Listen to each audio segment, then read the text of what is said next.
been set up, and there are different setups of chairs that have been put. There are those that are in gold, others in blue, others in red, and then there is a barrier that connects this and also the other Kenyans that have been invited. So the setup here looks like it would accommodate over 2,000 people, yet they have said that they are looking at about 3,000 people who they want to come and witness this from about 6 o'clock in the evening, where they want to give what you have called a 10-point agenda. We yet do not know what he will be saying or talking to, but we already know that Raila Odinga has been giving snippets of what his government will be looking at moving forward if he gets into power the August elections. And some of these things are like the Pesa Mfukoni, where he is suggesting about 6,000 shillings to vulnerable families so that they are able to take care of their children and move forward. Probably putting it as 6,000 shillings, it might be reviewed upwards if he has been advised so. But what we do know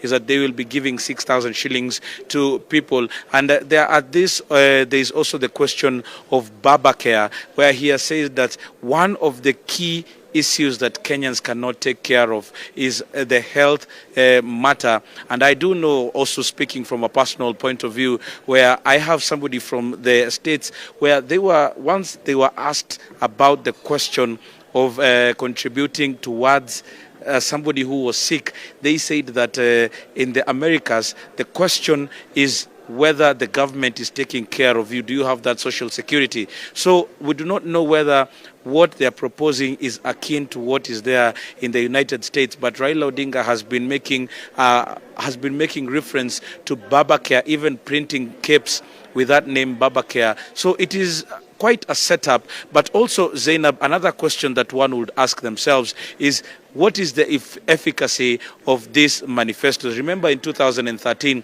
the Jubilee government came up with a magnificent manifesto. The same case happened in 2017, where they came up with a very magnificent manifesto. The question of whether they have achieved 100% or even 90% is a question that we would want to hear President Uhuru Kenyatta tell Kenyans as he leaves office.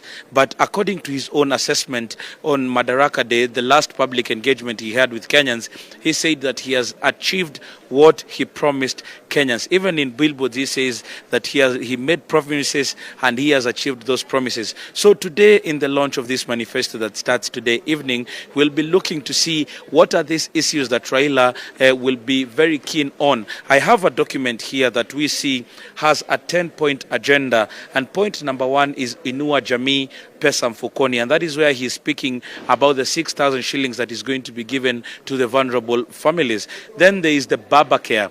Baba Care, and according to him, is each of us has experienced the all-consuming strain that accompanies the ill health of a family member. And this, he speaks about the contributions that probably you in your family have been asked to contribute to somebody, either to go outside the country or even here in the country to cater for that. Then there is the Kazi Kwa Wote, and this is about securing the welfare of Kenyans. Remember, a bigger percentage of Kenyans were even affected by the coronavirus that took about 2 years before Kenyans and the government asked us to relax some of these restrictions. But according to that, then he is saying that they will be looking at avenues of generating productivity through job creations and investing in the Jua Kali.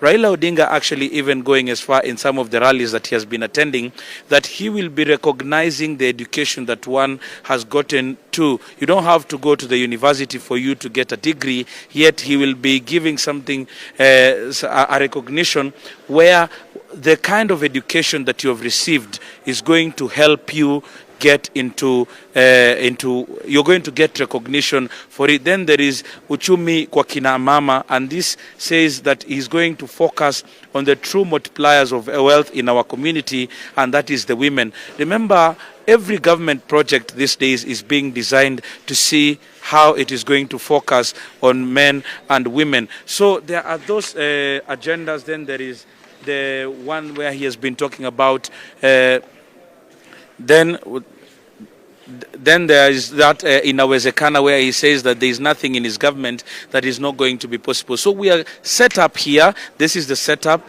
and everything, and we'll be here as NTV to give you a detailed coverage of that manifesto launch. But right now, I want to take you to Marsabit, where we do understand that the Minister for Interior, the CS for Interior, Matiang'i, is speaking on the security situation in that part of the country. We are here. We are not leaving.